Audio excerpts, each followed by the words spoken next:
Since they're here already, I got Brian Pruitt, who will be joining us in just a second. I don't think that he's having issues hearing us, but I have. If you are in the studio, if you're in the social media stream, please turn down your volumes. All right, I have in the studio with me Terry Reed. He's with me across the table, and my brother Antonio Brooks. All right, we are all good now. God bless you. Thank you, Naisha Latoy, for allowing us to know that we are all good. It is hot. You know, when they say that black people bring the heat, I'm in the studio every single week, and I never have issues with this. We get two more brothers up in here. Now, when my guy Matthew, how you doing? He's my producer on today. Matthew, how are you? I'm doing okay. How are you guys? If you see him, he's over my right shoulder. We're in here all the time. It's just as cool as it want to be. White people keep stuff cool. You had a couple of brothers, boy. You have increased the heat in this place. So many of you guys are coming in. I lost sound to my headset, so I don't know what's going on. We're having some. There we go. We're good. All right. So you know how we like to start the show. I always like to talk about what's on my mind. And so first of all, I want to give a shout out to the second annual Peace in the City Kickball Peace and Unity in the City Kickball Tournament. Shout out to my brother Chucky Lawrence and all of the individuals who are working. I know they had some shirts on MCE. I'm not sure what that stood for. The individuals that were partnering and working with them, shout out to them. Great turnout on yesterday. The vendors were in full effect. Somebody was joking and said, we got more vendors than we got people. The vendors were on swole. Everything you wanted to eat or could eat. You know, black folks, whenever we get together, we got to have some good conversation and some good food. So that definitely was out there. The entertainment was good. I don't remember the name of the band that was there, But it was just a good experience. It gave you the vibe of a family reunion. We've seen this several times during the course of this year. I am always telling people that there are a number of ways in which you curb violence, and one of those ways is by changing the narrative. So when we have events like what we saw the other day, well, Black folks get together and we saw Black love and Black excellence, it changes the narrative from negative to positive. And so we certainly give a shout out. The Panthers were the victors on today, I think, winning the championship title. And there is, Terry, you're awfully silent in the house. What's going on, Terry? Because the Wildcats didn't win. That's why. He said because the Wildcats didn't win. Joyce Archibald, that is how I knew that y'all won, because I saw you on social media with that big trophy. It was a great time, but fun all around.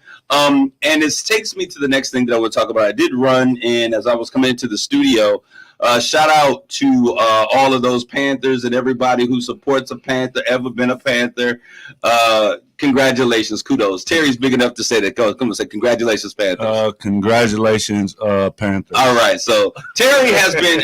No, those Vikings. We should have been rooting for the Vikings. That's what should have happened. He said, "Listen, I need to be your co-host on that show," and so he is actually auditioning on today. No, I'm just no pressure. No pressure. Right on. No pressure. But also the Saginaw African Cultural Festival, we ran into Ralph Martin on our way in. Another example of how we showed up and showed out. It was an absolutely amazing event. The city of Saginaw was out there in full effect. Nothing but love. It felt like somebody's big mama was out there like, that's right. Now you go out there and you bet not act crazy. That's right. You have a good time and don't embarrass nobody. That's right. So it was a great time. And so these things are absolutely necessary to begin to change the conversation in our community. And I salute those individuals, Karen Lawrence Webster, Ralph Martin, the entire crew that does that, and Art Amawale. They call him King Amawale. Great festival. This is the thing. These are the things that we need as we continue. I think as we put things together, and I think one thing that's important. What do you think? What do you think is the change in terms of why people are now coming out, and there's a resurgence of these things that seeming like they were going to die off? Why are we able to do the things that we're doing now, fellas? I just think that the love been missing. You know what I mean? People need that love, that unity, to feel that cohesiveness, man. It feel good. It felt great out there. It looked good. It smelled good. It was just like a big family reunion for real. Beautiful. The weather was beautiful at the same time. All right, what are you thinking, Terry? Well, I was thinking that you have several different entities thinking and teaching the same thing about unity, and I think that's what caused that to come forth. Black love, Black unity has to be taught. That's right. Just like hatred is taught, we have to teach our community how to love again. That's right. And and I'm gonna say this, since we're here, and these guys tell me you always saying what you think sometimes, bro. I'm gonna say this, because I was a product of that. We send our kids to other communities to go to school. And they learn. You think that they're just going to get an education, but you have to understand that the education that happens in the classroom is only one education that they're learning. Right. They're picking up things, because I've had family members picking up things that they're doing in terms of drug habits that we don't typically do in our community. Right. They're picking up perspectives in terms of how they view our people. I remember now. I'm not going to say who this is, but somebody who got much swag, who got much street cred in the community. When they were in school, they were sent to a predominantly white school in about the 3rd, 4th grade. They were scared of Black people. Wow. And it wasn't until they got re-indoctrinated in the community that they understood that some of the stereotypes that are passed down. Y'all don't understand. People, that there are narratives that are being taught in schools just by imagery. There's things that are being taught on TV about us. Right. And we will begin to feel the same way if those are the only images that we see. So we have to be aware of where we're sending our kids. I know that education is important. What we're putting in their head is important. But we also have to think about the images that we're saying are good images, the images that they can embrace and run to. Brian Pruitt, you deal a lot with young people that are in schools. And I just want to check to make sure that we can hear you. Yeah, can you hear me? Can you hear me? Can you hear him? I can. Okay, we're having issues with your sound, Brian. So we need you to work on your sound, and we'll come back to you. So if we can get that together, that would be great. All right. Okay, there's a lot of feedback from him. Oh, thank you so very much. But I think that's one of the key things that we have to begin to look at. Let's continue with what's on my mind. All right, I got to talk about this, y'all. Number 45 has been indicted for a fourth time. Notice, I don't call him by his name, but he is number 45. He has been indicted for a fourth time. This time, my man is doing it big. He's doing it based upon, he's a racketeering. So they have basically said, this dude is the mob. He's a gangster. Yeah, basically. And he has 18 co-conspirators, and this is all about that sister down in Georgia who's saying, like, I ain't playing no games with you, bro. We ain't holding them up. We saw what you tried to do by disenfranchising our voters. And there are a lot of people in our light-skinned brothers and sisters who are saying that this is much to do about nothing because that's how they feel about our voting rights. They don't think that it's a big deal. I told you, and I'm going to say it over and over and over and over again. When we don't make our politicians handle the things that are important to us, there will always come something that is more pressing. And when they got into office, they did nothing about the Voting Rights Acts. Right. We got 3 bills on the table, and now we got this war in Ukraine that we are literally funding billions of dollars. Kevin Jordan, lock him up. Wasn't that the chant that he had for Hillary Clinton? All right, now, the last thing that I want to talk about before we get to our core conversation, and this is important. I think my brother means lock him up. This is very important for you all to understand, and I want to get your opinions on what just took place. I've been having some conversations about how we got to get back to the village, and if we don't, what's going to take place? I told you all that we got to begin to build some coalitions across fronts about what needs to take place because there's something called gentrification that's getting ready to happen in our community. When gentrification comes, that means that resources, policy changes happen in our community. And when you see these policies taking place, it's an indication that something is changing. Right. We see that housing will go through the roof, that the people in the community will not be able to live there. But I'll tell you this, we have as a community, AKA urban revitalization, that's the buzzword. But there's a delicate balance because we need new dollars to come into our community. Mm-hmm. We need new opportunities. We need investors and all of these other things. There's an intricate balance that takes place there. Now, I'm just saying what I said, and I'll stand on it as the kids were saying 10 toes down, all right? But when we look at something that took place, the Dow Event Center, and I got a message on this past week, the Dow Event Center just announced that they're going to a clear bag and a no cash system. So when I first heard that, my mind was like, wow, that's kind of a tough situation because what they're saying is that if you're going to come and you're going to be a patron at the Dow, that you got to have credit cards. And we understand there are certain groups of folks that don't have credit cards. Now, that may just be a subtle thing to many people, but this is how policies are created and policies happen. And it seems like, hey, this is a great idea, but how we disenfranchise groups of individuals with very subtle things. Now, most people say that's not racist. If you got a credit card, you got a credit card. But we understand that when we look at people who don't even have bank cards, systematically has been people in our community, one, because you got to have a base amount of money to keep credit cards open. And a lot of folks, and especially here in Saginaw, we are living at a below poverty rate. Many of our communities, many of our households. And so this is going to impact our community. It's definitely a dog whistle, says Naisha Latoy in our social media stream. But it's one of those situations that you have to begin to take a look at the policies and things that are taking place around you and understand that these policies, they're rooted in something that ain't too pretty. And so we have to be aware, we have to be awake, and we have to know what is going on in our community. And I want to say before we get going, I think that you got to ask your county officials what's going on. This is not owned by the city. This is not something that the city does. They were saying that this was something that came from the managing company that manages the Dow. I think they're somewhere in Philadelphia, if I'm not sure, if I'm correct. But the fact of the matter is, it's a policy that is biased in its existence.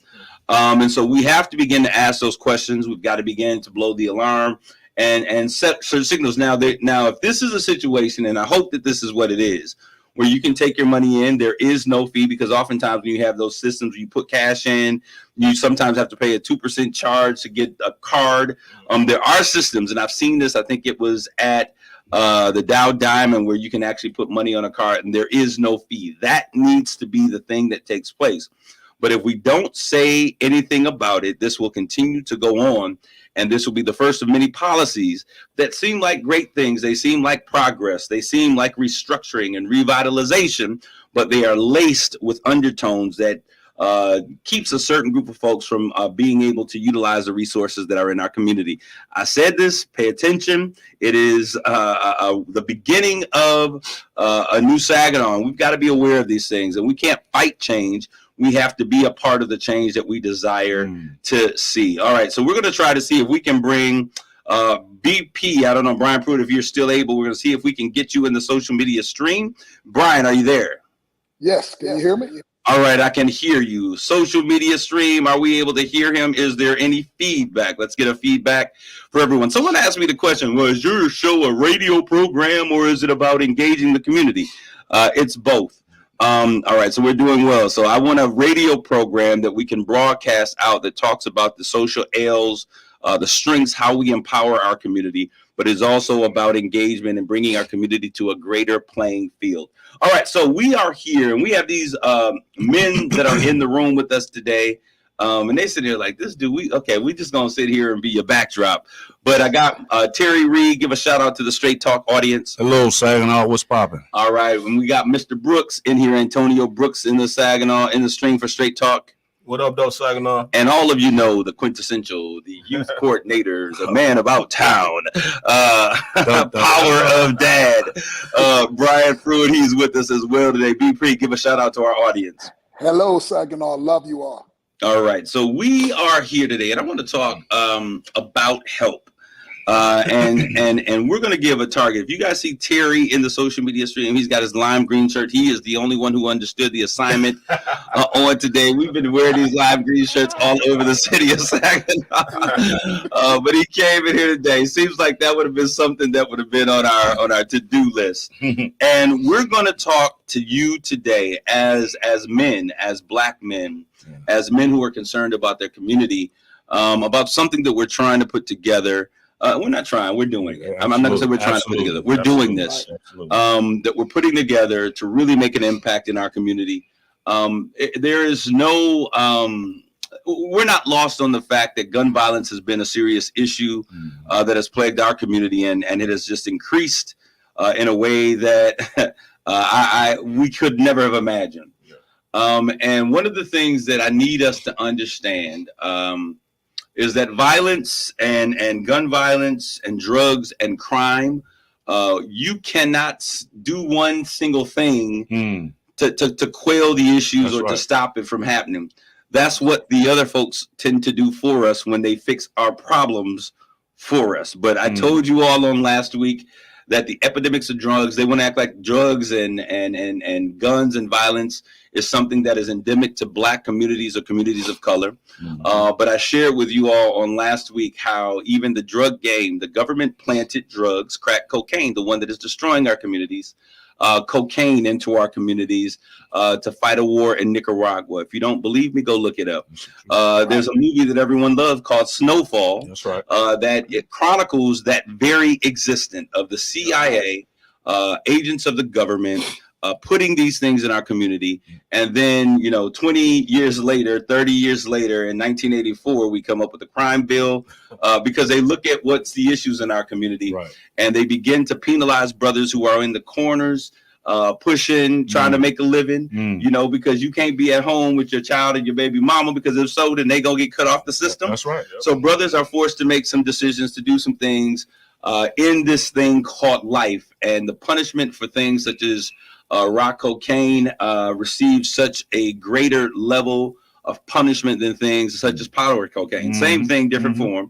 But this was about their war on drugs. Right. They look at one thing and we're going to lock you up, and that's how they're going to make change. But if we're ever going to deal with this issue of poverty, of gun violence, this culture of violence, we have to deal with the subculture, as we were talking before. Brothers, what do you see as, when we look at our community, what are some of the things that you have noted that we really need to be looking into? And do you think Saginaw has the potential to turn this thing around? I think so. I think we need to be looking at, just like you said, the fact that we sell drug. Well, in our community, drug selling is prevalent because we didn't have a lot of opportunities to make a lot of money. But the drugs was there, and the drug dealers was there. We see the cars, we see the houses, and like you said, it's a system put in place that for the smallest amount of drugs, people was getting 20 years. They're taking people away, men away from families for 20 years, and kids never seeing their father. You know what I mean? Yeah. And they growing up with no structure. Go ahead. Well, my thoughts are, especially after watching in the last 5 years of being on Genesee Street with our business, you see several things. You see people, when they don't have anything to do, when they see blight all over the city, what does that do to your mindset? Right. It creates that in your mindset. And I notice papers thrown everywhere all over the street. And you'll understand where I'm going with this in just a second, but you see paper all over the streets, and they're not taking pride in their community, first and foremost. But It's tough to take pride in something that's messed up, that appears to be messed up and dirty, and it's trash already. Yeah, so it's trash. Exactly. So to me, that's a part of the issue, because if you see beauty, if you see cleanliness, if you see nice housing, it's going to form an opinion in your mind, which is going to generate you doing what should be positive. Do you agree with that? No, I agree with you 100%, because there's some stuff that we'll do in our hood that we would never do in their hood. Exactly. And then you see cars riding by just throwing trash out their cars in the middle of the street, and they just don't care about it. And I don't want to say they don't care, but it's just, and I don't want to say a product of our environment either, because some of us grew up in a great system. There you go. Some of us grew up with both parents. Absolutely. I did. Absolutely. And you get off and being around individuals, you're gonna be a product of who you be around. Yeah. And that's what happened to some people that I know, including myself. Absolutely. And I think it's important, and I thank you for your honesty. Jeffrey Bulls and the social media scene, we don't hold our Black elected officials accountable either. They have intimate knowledge of the state of the community they come from, but no allegiance to it. That must change. I'll go a step further, Jeff. It's not just about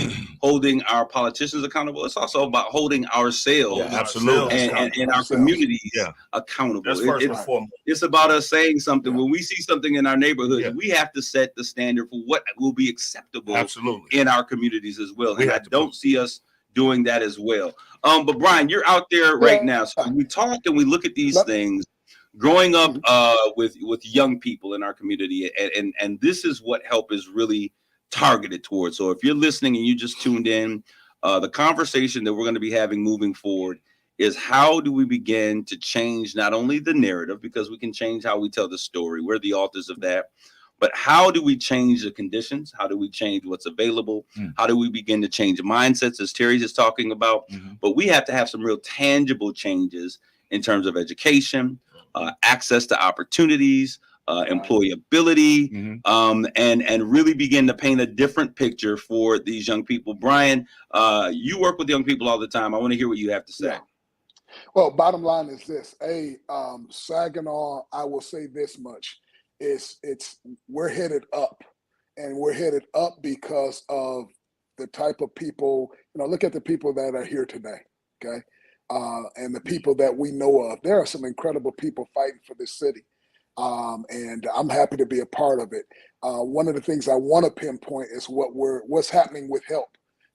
With help, now the beauty of help is this: there are a number of organizations who's putting their ego down, putting their pride down, and saying, you know what, we are better together. how do we help these kids? Okay. And that's the power of it. That's the beauty of it. I would say this, to me, it begins right there. So often we've told our kids to walk in unity with one another. And so often they've looked at us as adults and organizations and sometimes even as churches and not seen unity. Right. That's good. So we're asking them often to do things that they don't see us doing. I think that's just a difficult thing. It's a difficult ask for a kid. And we now deal with a group of young people that will just flat out tell you, we don't see you doing that, right? They will just flat out tell you that you're not living what you're talking about. And so it's important for us to walk these things out. And what I love about what's happening right now is that we've got all these people, great people who are boots on the ground in our community, who are just coming together to say, hey, let's show them what unity looks like. Let's be what we're asking these young people to do and giving them opportunities, job-wise, education-wise, and the soft skills that they need in order to get a job and keep that job. All right, so those of you, Brian, and I think that you coined this perfectly. I want to just let folks know when we talk about HELP, HELP is an acronym, and that acronym stands for Healing, Engagement, Love, and Presence. I want to really just take a second because most folks are like, man, what y'all hugging trees out there, man? We got gun violence in our community. Yo, what's the deal? I mean, what's the deal here? But when we think about those key things, I remember us sitting in the space and we were kind of talking about, there we go. We were talking about, what do we call ourselves? And I'm big on names. There's such a power in names. And we were talking about help. And then we came up with the acronym. When we talk about healing, Terry, I want to ask you a question. When you see your community, how does healing fit into part of the solution that we need to provide for our community? Healing starts with love, first and foremost, commitment to each other. The absolute hardest thing to do is to keep people on the same page at all times. Right. And once you create that group of people that's on the same page, operating the same way, the results will be different. And that's what I see. And I'll even go a step further. Even forgiveness is important. Forgiveness and operating in forgiveness and things of that nature. And I have to say I'm one of those people that have an issue with forgiveness at times. You're not the only one out there, bro. But the thing is, the guys in our group so far has helped me see that side of it, about the forgiving part. So in order for me to be in a group of people that's forgiving and discussing forgiveness, I have to be one of those people too. So that's the part for me that I'm working on, the forgiveness part, and making sure I hold myself accountable to not only this group, but to the city of Saginaw as well. Hey, can I say something? That's big, bro. Because I'm gonna tell you something. Forgiveness is one of the reasons why we don't do that no more. Right. Like we don't teach that to our young guys or our young girls, whatever. One thing about losing somebody to gun violence, people want to go back and strike back and get revenge because they haven't learned forgiveness. You know what I'm saying? That's something that we need to teach. But by us doing that as adults, we set an example. Right. You know what I'm saying? I'm proud of you. I'm happy that you're gonna do whatever you're gonna do as far as forgiveness, whoever you forgiving. Right. Because it's hard. It's not easy. Right. When somebody wrong you, it's not easy to forgive. Right. Like, that's a big thing. I just want to give you kudos for that, bro. Thank you, bro. Dr. Wilhelm, he said, y'all speaking forgiveness, he says, but strength to you.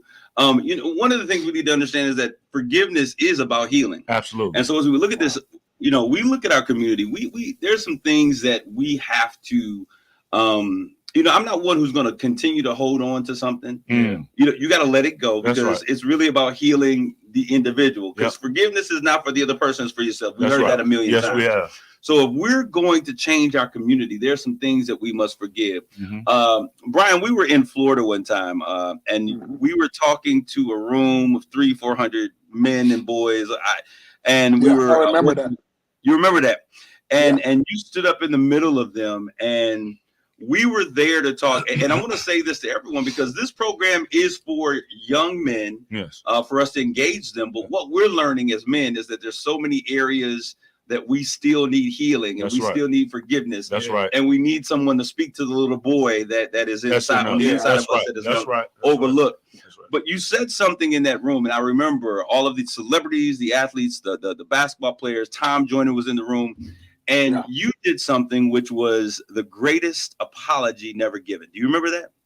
Yeah, I did that, and it basically here's what you see, and this goes right lines up exactly what you're talking about, Kareem. It's often a lot of foolishness and violence is birthed out of pain and rejection, and so the biggest part of healing often is just getting an apology. Somebody never told you sorry. Hurt people hurt other people. We know this, right? Absolutely. And until I get healing, I may not stop hurting other people, and they may show up in the form of violence. So one of the things that I did is I'll stand up and I'll just, on behalf of those who have hurt you, I'm sorry for what I did that hurt you. I'm sorry for what I didn't do that hurt you. I'm sorry for what I said that wounded your spirit. I'm sorry for what I never said that never gave you the courage to be the man or the woman that you were supposed to grow up to be. I'm sorry for dying, because some people are angry with people who died. I'm sorry for hurting you, and I thought I was protecting our family. The only problem is I never protected our family from the one person who was hurting it, me.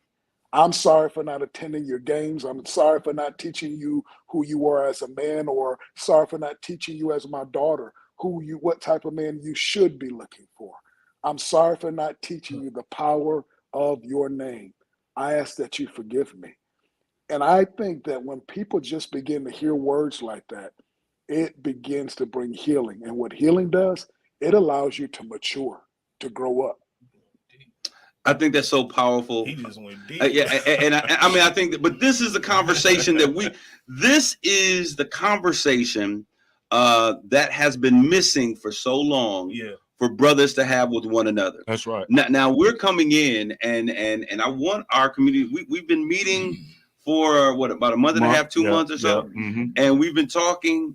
This is the conversation that has been missing, not just for us, right, but for men in our community. That's right. There is a lot that we have had to learn to just kind of put on our shoulders, pack it up. Yeah. And we've had to package our pain and never deal with the traumas that we've experienced. Right. And I think it's so very important because we understand that the root of our anger is pain. Yeah. You know, we've got to begin to deal with those issues. Sherry Long, who's out there, said we must learn to work collaboratively to build our city.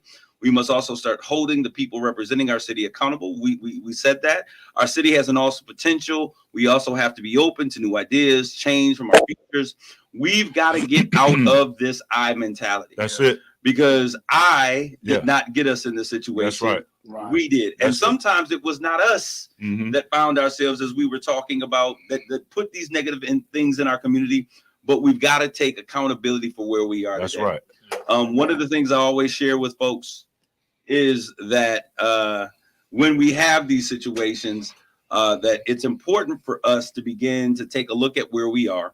To examine where we are, then we've got to do something different. We've got to be willing to do the work, and then we've got to be willing to make some changes. And I always say that change is necessary, change is inevitable, change is your friend. We're going to take a quick commercial break, and when we come back, we'll continue this conversation with help.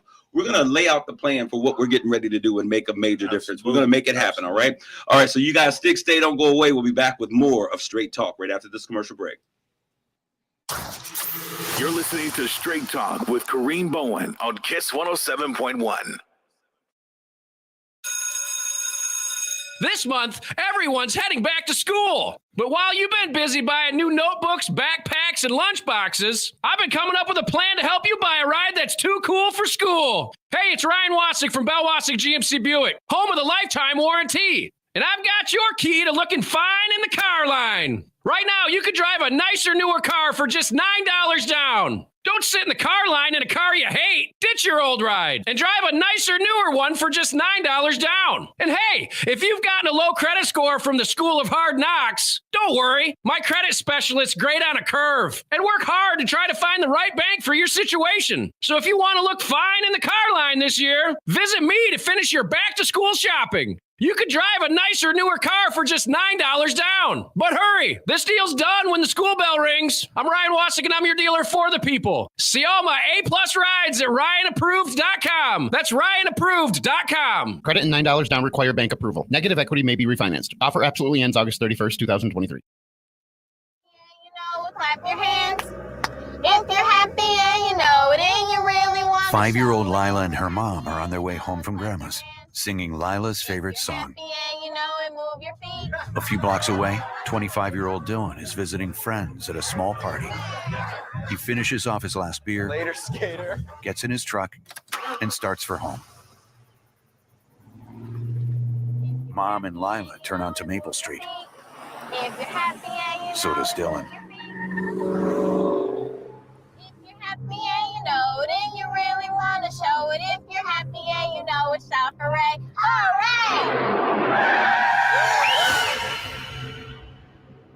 Every 50 minutes in the United States, someone dies in a crash involving a driver impaired by alcohol or drugs. If you're impaired and you know it, don't drive. Drive sober. A message from the Michigan Office of Highway Safety Planning. Hey, it's Steve Harvey, y'all. Here's what happened on the Steve Harvey Morning Show. He said, would you rather work as a team or work alone? And your ass said, I'd rather work alone. And you notice didn't none of us say nothing. I didn't know that. That's what I was thinking. Because we was all sitting here going, well, damn. That's not what I was saying. The hell is we coming to work for, helping his ass out? I was talking about working at General Motors. We didn't know you. Yeah, I wasn't a good team member. Now, let me show you what team did. Now, you trying to take that back like your hairline. And See, that ain't working. that's what we doing now? See, that's what happens when you leave your team out. Kiss 107.1, simply the best R&B. It's Straight Talk with Kareem Bowen on Kiss 107.1. Well, good evening, family. We are back together. And for those of you who are here, let them know that we're back. Let's engage. Let's like, tag, and share this conversation because this is life transformational. This is how we're going to change our community. Thank you, Jeffrey Bulls, our community person who keeps his ears to the ground. We want to be prayerful for the city of Los Angeles and the entire southern region of California. An earthquake hit the community, hit the Southern California area right around Los Angeles. Reports are anywhere from 5.1 to 5.5 on the Richter scale. Wow. I think 8 is the highest number on that scale. And we understand that there is a category, what is supposed to be a category 1 hurricane that is going in that area. Shout out to Elaine Cook, who is in Phoenix, Arizona. That is going to hit from Southern Cal all the way just outside of Phoenix. So we're praying for that part of the country. But we're continuing this conversation. And we were talking about help, healing, engagement, love, and presence. And so I was looking at put peace on my notes, but it's presence. And I want to talk about presence as we look at the violence that's happening in our community. And those of you in a social media stream, we'll try to share or to post as many of the comments that we can. So please get engaged with this conversation. This is only the beginning of what we're going to be doing. These types of forum. I told you all a few weeks ago, I really want to change the direction of this show, that we're talking about what are the things that we're going to do. We've analyzed the problem. We know what the things are that need to change. We've done a lot of community forums where we've talked about kids. I'm not going to any more of those. Those who are listening, please don't invite me. I want you to disinvite me if you're planning to. I'm not coming to another forum where we're talking about kids unless we're talking about solutions. I'm at a point that we need to bring kids and young people into the conversation, and we talk with them, because anytime this is what has happened to us for so long. Everyone has talked about the issues in Black America, and they give answers on what needs to happen in Black America that are without Black America. The same thing happens with our young people. That's right. We have these conversations about what young people need, but we never allow young people to be a part of the mix. And I said in a book that I wrote, that we have to start creating programs and solutions with them instead of for them. That's right. We've got to create a sense of ownership for them, and they'll be more likely to be a part of what it is that we're doing. I want to talk about, we've talked about help, healing, engagement. Let's talk about that E. And Brian, I want to let you to take that away. How important is it as we begin to make changes in our community? single moms who are out there, grandparents who are raising kids. Because I'm going to tell you, we put up one picture. Terry, you put up one picture. Yes, I did. And you simply said, hey, if you got young men, if you got boys that are going the wrong way, that are doing the wrong thing, we're bringing our men together to solve the issues in our community. That's right. And I think that that's the only way that we can make this happen. That's right. And the response has been absolutely amazing. Yeah. The shares have been through the roof. We have been getting inboxes, all of us across the board. That's right. Text messages, people connecting, saying, hey, we thought we were going to get some help here. It never happened. But we need to know people are hungry for help. When we talk about engagement, Brian, how important is it for us to engage these young men? And I know somebody, what about the girls? Because it always happens. Let men be men, y'all. Straight talk, no chasing. No. Can we first be men? There is a need. That's right. To not only deal with the young men, but we have issues as men. Yes, we do. That we still have to work through. That's right. And I want to say this, and I hope you don't. And Brian, I'm coming to you with engagement. Go ahead. Terry, you said this. You said, I thank you all for keeping me accountable. Yeah, that's right. There's a group of about 8 to 10 of us men that initially started getting together. And the first thing we started doing off the cuff is challenging each other to be better. That's In right. the church, we say iron sharpens iron, so does a man the countenance of his friend. That's right. We need places to where we can be men, but we can also be vulnerable to talk about the issues. That's right. And the frailties that we have as men. That's right. So, Brian, why don't you share us and begin to talk to us about how important engagement is to changing the dynamics in our community? Engagement is key. And I would say consistent engagement. Consistent engagement. Not here one day, gone the next. Okay. It's got to be engagement with longevity to it. Let me stop you really quick, because I want to give them, while they're talking about this, while you're there. He said consistent engagement. I always give the young people a formula. Mm-hmm. I tell them that consistency over time builds trust. That's right. Consistency over time builds trust. So look, go ahead. Consistent engagement. No, that's beautiful. I love that, because that goes with what I was just going to say. I was sitting with a young man in my office a week or two ago, and his first statement to me was, well, you won't be here next week, so what difference does it matter what we're about to talk about? And I said, are you sure that I won't be here next week? He says, well, most people aren't. So let's just get this over with. Now it's been a few weeks. We're still here. We're still meeting.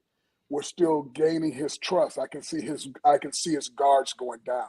But this is what I'm talking about, that engagement. When we think about any of us, men or women who are under the sound of our voices, when we think about the people who have impacted our lives the most, they are the people who have engaged us consistently. And then they gained our trust. And so as organizations, we have to do that. And as individuals, we have to do that. What this group is doing is we're holding one another accountable to do that. I think that's powerful. And Naisha Latoya, thank you. Dear Queen, as I said, every Black woman that is on this show or makes a comment when I refer to you, you will be referred to as a queen, because you guys have been and shown exactly that. So from these black men to you, Naisha Latoya Queen, we appreciate you. Amen. She said that many times mothers, daughters, and sisters carry the brunt and even experience the violence, but it is never addressed. So I think that's why we hear, what about the girls? Hey, I stand corrected, whatever. I will stand corrected. I appreciate that comment. But I believe that when men and our community get on our knees, and that our communities will get on its feet. So it's important for us to be able to do that. Fellas, when you think about it, and we're looking at help, healing, engagement. Terry, Antonio, when you think about the engagement that you're having with brothers, what are the conversations that you're hearing from these young men? Well, go ahead, Tony. I get a lot of positive feedback. In what I do as a addiction recovery coach, I have to engage with people like total strangers that I don't know in order to get them to entrust that story with me. So I have to be able to understand where they're coming from. And I got to let them know that, we peers, I come from the same place. So that's the big part of engagement, is people knowing that you see exactly what it is that they're going through, or what they've been through. So they know you got out of it. You can help pull them out of it. That's right. That's right. Terry, I want to really, when we talk about engagement, you have the city, and I say this, and folks get mad at me. I don't care if you do it or not. Y'all know, y'all by now y'all know I don't care. This is my brother. He's my brother from another mother, and we could not be more different than the sun is from the moon. Right on. But when we're talking about engagement, I've come up and we've sat and talked for hours at Community Auto over on Genesee, just off the corner. What's the side? What's that street? It's almost Genesee and what? Fulton, but it's Genesee and Weber. Yeah. Okay. Yeah. And when we talk about that, I was so impressed by the level of engagement that you have with the community. And I often say to people in other spaces, you know, so we are all multifunctional, and we have different places and spaces where we operate. Right. And so when I bring your name up in certain spaces, people are like, who's Terry? Who is Terry? We don't know who Terry is. Like, you know, if you really want to do like Terry is like, he's connected to the community. Yeah. And he's boots on ground. He's boots on ground. Boots on ground. I appreciate it. He understands and has the heart of the community. Yeah. And when I came in there, man, like brothers, like some of y'all brothers who kind of squeaky clean, y'all need to go spend some time with Terry. Y'all get some street cred. I mean, if you're gonna make something happen, y'all need to get yourselves your hands dirty. Yeah. But when we talk about engagement, Terry, I've seen and so many different things that have happened, and people have come in, and I saw you working with single parent moms and just the whole nine. Yeah. How important is engagement, and why do you engage so much as we talk about rebuilding the walls of the community? Well, the craziest thing, I mean, it all started there for me. I grew up on Harold Street. Went to Jesse Loomis, went to Weber, graduated from Saginaw High. I understand I know most people over there, right? So again, I go back to what I said in the beginning. I had a great childhood with great parents, right? And they told us the importance of being friends and being friends to people, right? So with me being in that community, with me being where I am in that business, in that place, I believe it was divine. I was supposed to be there because I think that my heart shows to so many people. Now, I'm not without issues. I mean, I do some things that, you know, make some people uncomfortable, but my heart is in the right place. So when I see a need, I fulfill it. And that's just important to me. That's important to my wife. I push that through my kids. I push that through my grandkids, that they can see that same thing.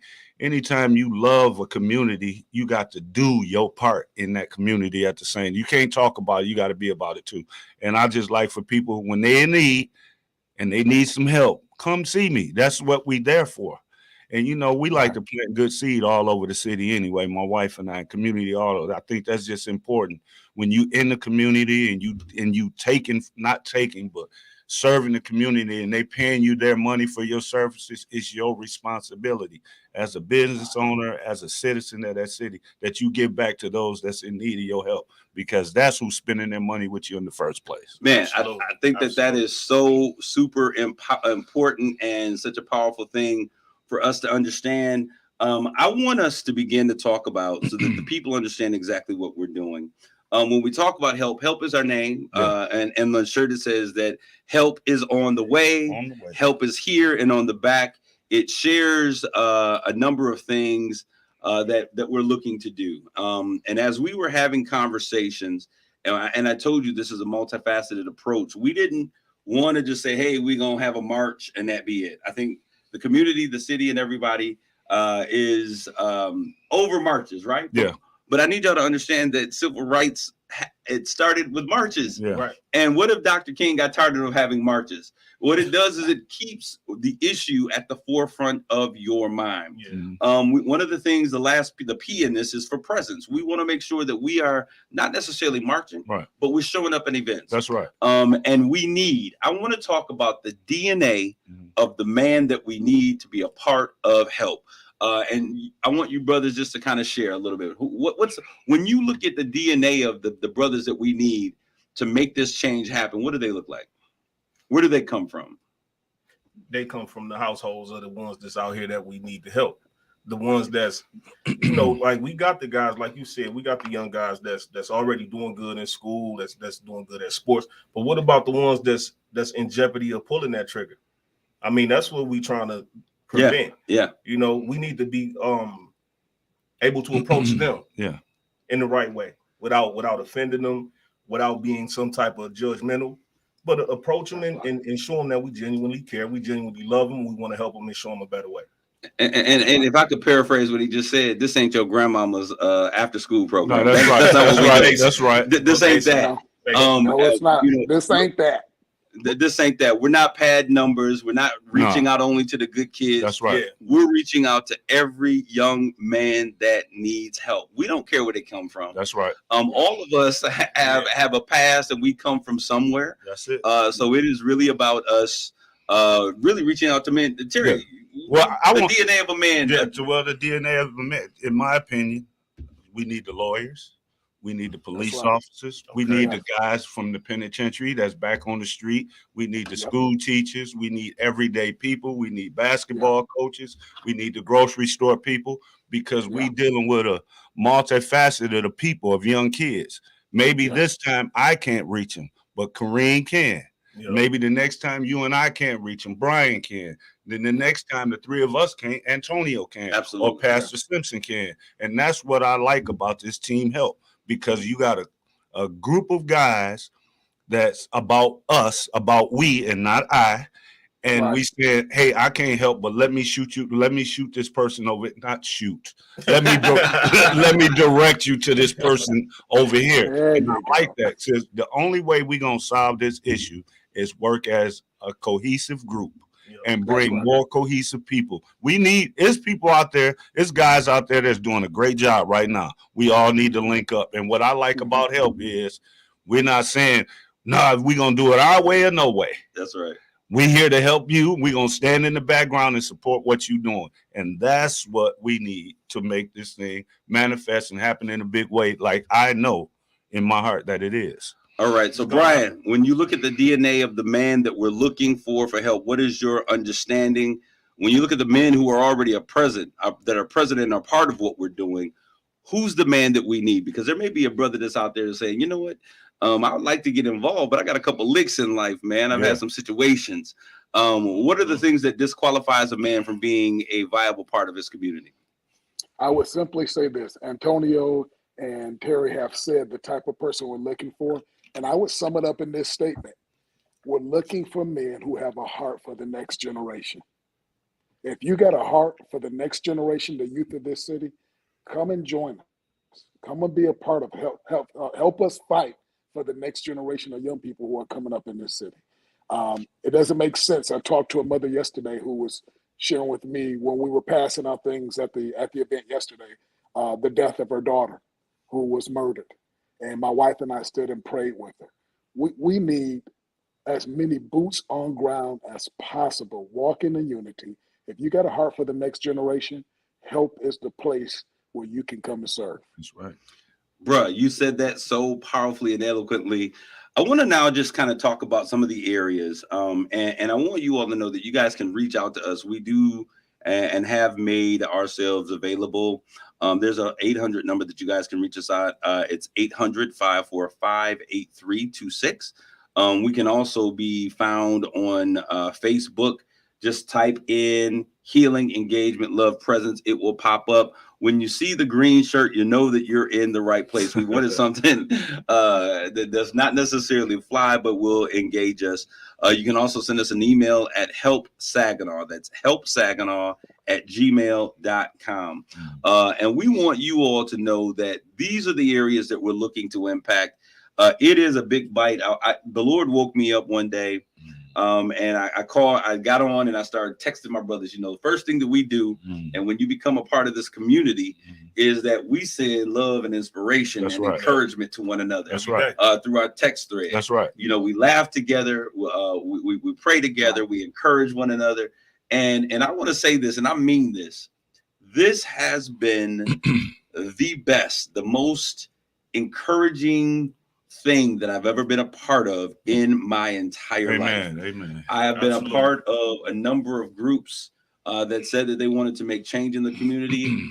And they've been good, and there's been great conversation, but I've never sensed or experienced the type of unity and brotherly love that is true, that is real, that is honest, with the heart of folks who really want to make a change. And so with that being said, I want you all to understand, get your nephews, your sons, your cousins, your brothers.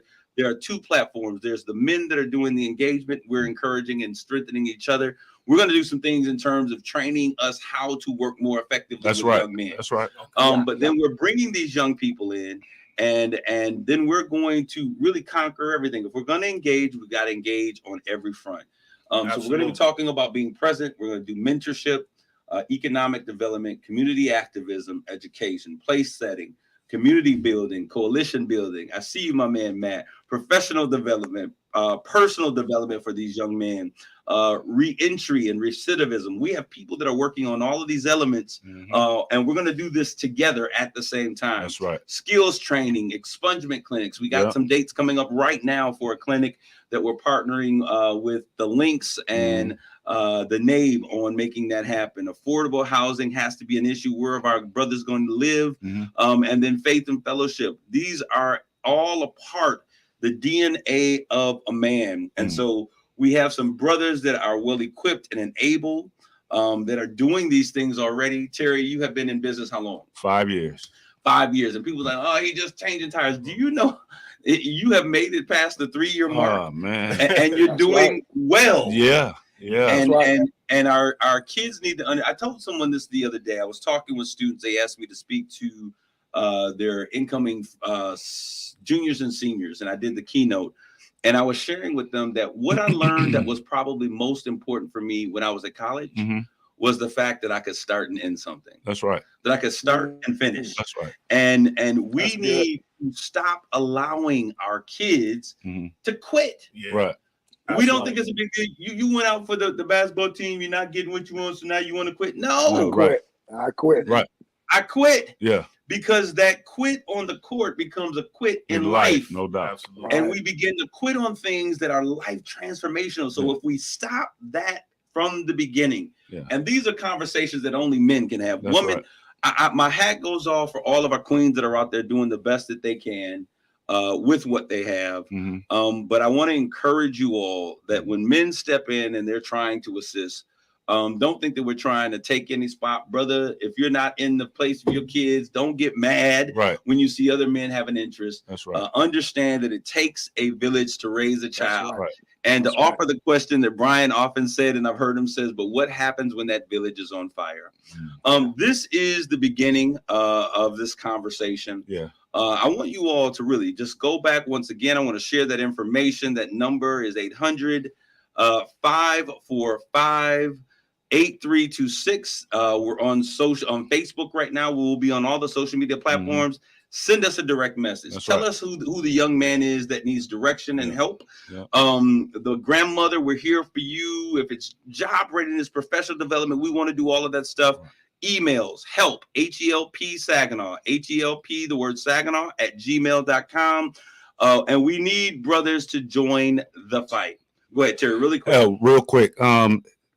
Mind you, we have all the guys that's involved with help. We all have our own businesses. We all have our own 501c3s. We have all of those things, right? But the key to all of this is we're willing to come together to make this thing happen. We need other guys, other men to do the same thing with us. Get on board. If you're traveling in the same direction, which I know there are a lot of people that's doing that. If you're a lot of men that's doing that. If you're traveling in the same direction, let's just do it together. Let's just do this together. That's it. Just do this together, because in the long run, it's going to be beneficial to everybody behind us. And that's the goal, and the objective is to do that. All right. So we certainly thank you all. We believe that we have to be the change that we desire to see in our community. I want to thank all of you men and those men that are not with us here today in studio or in the social media stream. I want to thank our community for continually standing up and celebrating Black men. Let's normalize celebrating Black men and women in our community. Amen. And doing the right thing. I love you, brothers. I love you, too. Kings. Love you. Much Love you guys.